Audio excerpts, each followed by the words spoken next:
Ooh. Okay. More energy this time.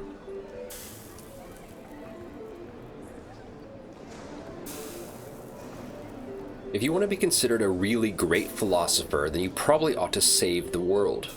Or at least you should be way ahead of the game in articulating a perspective that gives the people of the world the opportunity to save themselves. In the scary moment that we live in right now, with the looming tech singularity, the ever-present threat of World War III, the decline of the old global order, rampant social distrust, and the polarizing enigma of Donald J. Trump, anyone who tells you that they understand what's happening is probably very foolish, or maybe just lying. One possible exception to this is the American philosopher Jason Reza Jorjani. According to Jorjani, humanity is, in this moment of instant global information exchange, being led into a dystopian, authoritarian future by forces beyond what we can see. Jorjani points out that we are being deceived by two opposing visions of the future that are ultimately guiding us in the same direction.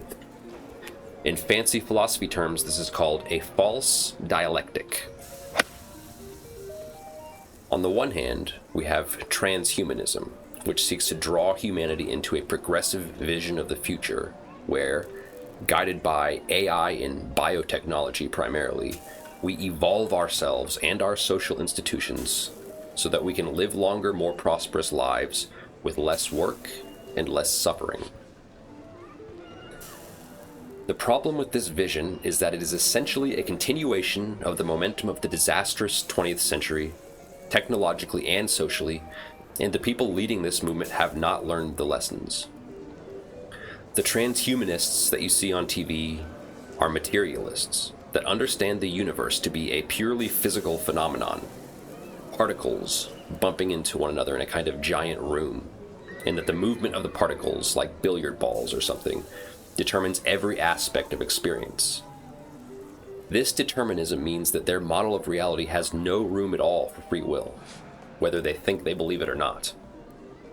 It is blind, in other words, to the spiritual nature of humanity and to the crisis of meaning that has been killing us for generations, and it is dismissive of the ecological devastation that has rendered many parts of the planet unrecognizable, and threatens not only to continue, but to accelerate.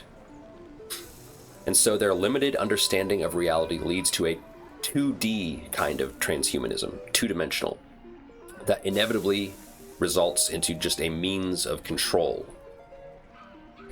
The same way that has happened with automobiles and television and surveillance and health and the whole monoculture of globalization. The seeming innovations, the seeming technological innovations that end up serving primarily just to regulate our lives more and more. So this 2D transhumanism that's been promoted to us for decades now is essentially just chips in our brain that regulate our thoughts, and AI that, well, regulates our thoughts. Because the greatest threat to their vision of the good future is the unruly masses of humanity that must be regulated. If you game this out over time, one way or another, it leads invariably to a kind of Borg society from Star Trek, or like a hive mind, where people, and you can see this if you look at the world now compared to 50 years ago or 100 years ago, where people are like bees in a bee colony. Maybe look at the way the military operates nowadays, or even the way that the workforce increasingly operates in a extremely totalitarian, top-down manner. So you have the 2D transhumanists, the materialist transhumanists on one side, and on the other side of the binary, the false dialectic that's being presented to us, you have the critics of transhumanism who promote, as its antidote, some version of a perennialist traditionalism that is either skeptical toward or outright rejecting of technology, and promotes an agrarian, back-to-the-land vision of society that relies heavily on the traditional wisdom of religion as it has appeared in recent history.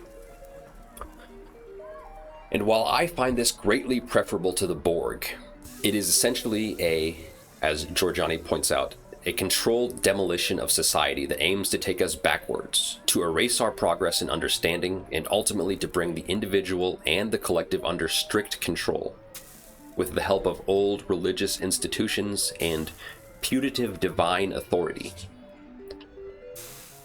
What you will notice about both of these visions of the future is that despite the apparent tension between them, both have as their aim a kind of totalitarian control over humanity in the name of the good. And these models of the future are everywhere you look in politics right now, especially on the emergent right, where you have a kind of political alliance between the transhumanists and the traditionalists who have united under Trump and now seek to battle with one another for supremacy. In the US, you have Elon Musk, Peter Thiel, and Sam Altman working at warp speed to install their vision at the same time that post-Nicene Christianity has re-entered the dialogue with its own opposing will to domination and con artistry. And right in the middle of all of it is the concept of technology and its proper relationship to humanity. So for Jorjani, technology is the key to all of this. It's the key to the future, one way or another. And he gets his understanding of it from Martin Heidegger, and that is that we have the whole thing backwards. So the modern conception that we all have of technology is that it is the application of theoretical work done by science. So scientists make breakthroughs, and then engineers or whatever take the breakthroughs and use them to create better, more effective tools or technologies. So that simple understanding is that we learn or understand something, and then we use that learning or understanding to devise and create things, technology. Yellow duck, yellow duck, yellow duck, yellow duck, yellow, duck yellow, duck yellow. It's a chicken or the egg question, though.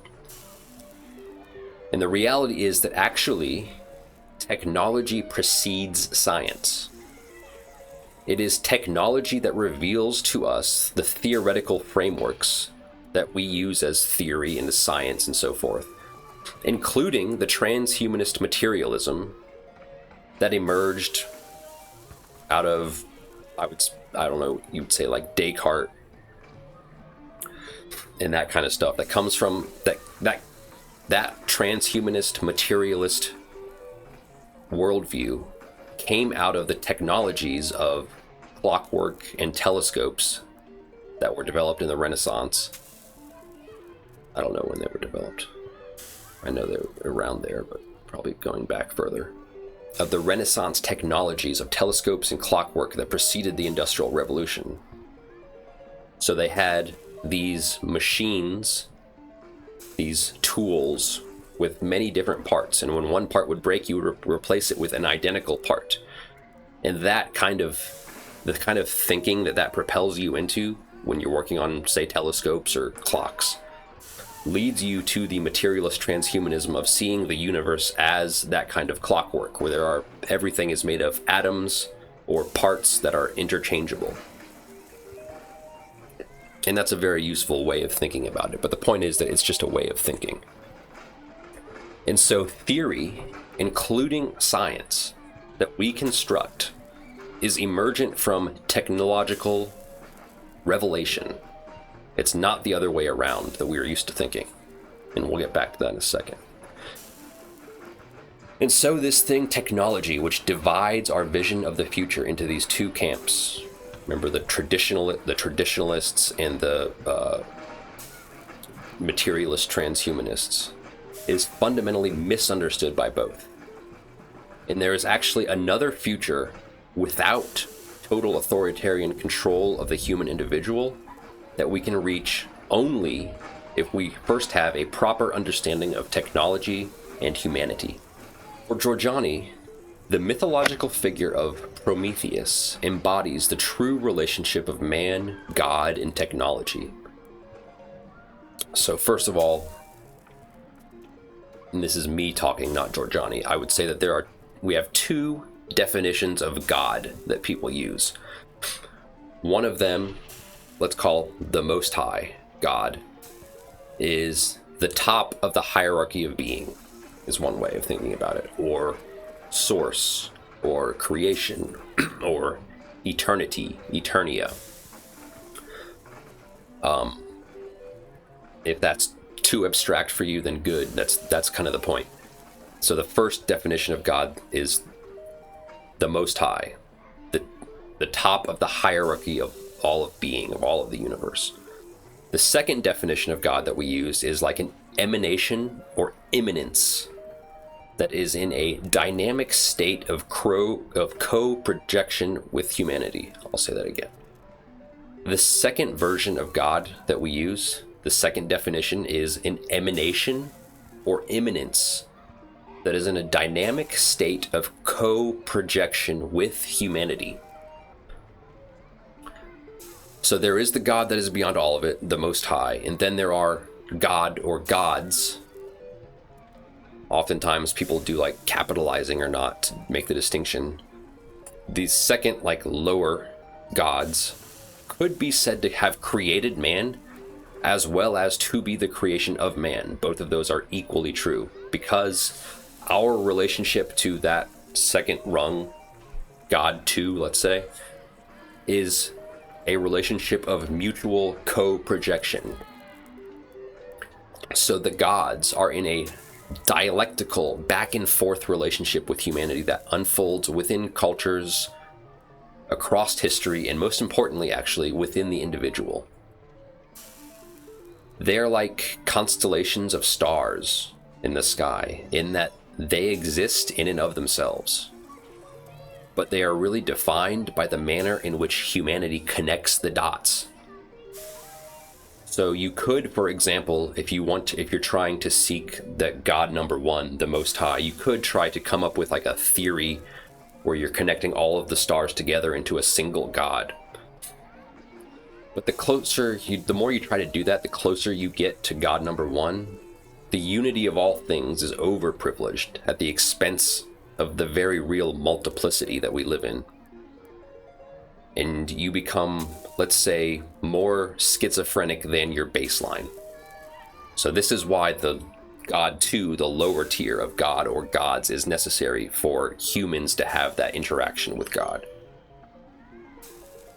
Prometheus, as he was constellated by the Greeks, is the creator of mankind. He is a titan, which is like a meta-god or something. It's a little bit higher up the ladder between gods and God. Prometheus actually defied the gods. So he rebelled against the gods by stealing fire and bringing it to man. And fire, going back to technology, as we were talking about it earlier, fire is the perfect example of the Heideggerian concept of technology, because fire is overtly revealed. It's definitely a technology, and it's obvious that no one invented fire. It was revealed to us.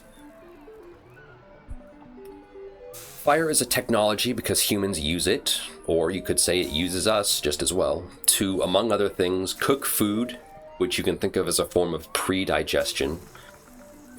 And that pre-digestion amounts to a revolution or amounted to a revolution or ascension of our species into a new species. It changed the way our digestion works, so nutrition. It changed the way our bodies are shaped, specifically like our jaw shape and our heads, and it allowed our brains to be constructed differently, and marked the beginning of humanity's technological evolution. So by coming into a proper understanding of technology via Prometheus, we can avoid, on one hand, the totalitarianism of rejection, and on the other, the totalitarianism of inversion. So in the inversion, that's the materialist transhumanism, where technology is ultimately used as a crude control mechanism that subdues humanity and overcomes the gods. And the totalitarianism of rejection is that traditionalism from earlier, where humanity becomes subordinated to the gods via religion and the putative divine authority. Both of these totalitarianisms of the false dialectic that Jorjani points out to us are rooted in fear, deception, and control. At the individual level, this manifests as self-deception. or not being honest with yourself, which we all have to deal with. At the group level, it manifests as conspiracies to exert control in one way or another. At the collective level of everybody, it manifests as obedience to totalitarian moral codes out of fear of not fitting in or whatever. So in philosophy, you have the distinction between morality and ethics, where morality is kind of top-down dictated, either explicitly by rules or just by the customs of the society you live in. Morality is Pharisaical, like as in the Pharisees. You could, for example, follow every rule perfectly but still be a coward. On the other hand, ethics has to do with the development of virtue on the individual level that comes as a result of being in the world. The ethics of technology. In light of Prometheus, technology is not a thing or a theory.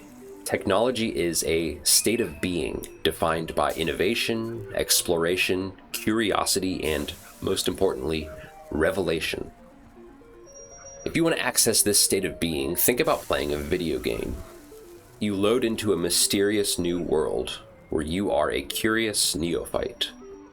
The world gradually reveals itself to you. The more knowledge you gain about the world, the more power you have.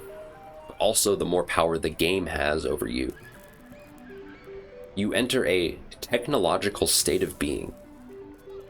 And if you do not have any kind of spiritual guidance or community or ethical development, you sneak your default materialist worldview into the game. You create sharp subject-object distinctions. You revert into a kind of state of techno-narcissism. And you play to win the game. You grind and you grind. You allow your priorities to be set for you by the game. You dominate the game the same way that post-industrial man has set out to dominate nature. And the world has no meaning for you because you don't have the mold in which to collect the meaning. It's like you're holding the severed rim of a bucket above your head in the middle of a Tennessee rainstorm. We get our understanding of technology from the gods. That's how it works. Whether you believe it or not is precisely the wrong question. Prometheus is the god of techne, so not just technology, but like skill and craftsmanship, and also of gratitude. Whoa. He is condemned to live an endless cycle of torturous death for his gift to mankind. Fire and knowledge. Fire and knowledge. And maybe wisdom. Prometheus is the template for Christ and Lucifer. In order to develop a proper 21st century ethos, one must develop a relationship to technology by first finding relationship with the absolute via the gods, perhaps with the guidance of a religio that is neither subverted nor propagandistical. As long as our relationship to technology is one of subjugating nature, then we must either destroy technology or fully be subjugated by it. As long as religio is pharisaical, we are led down the primrose path. So what do we do?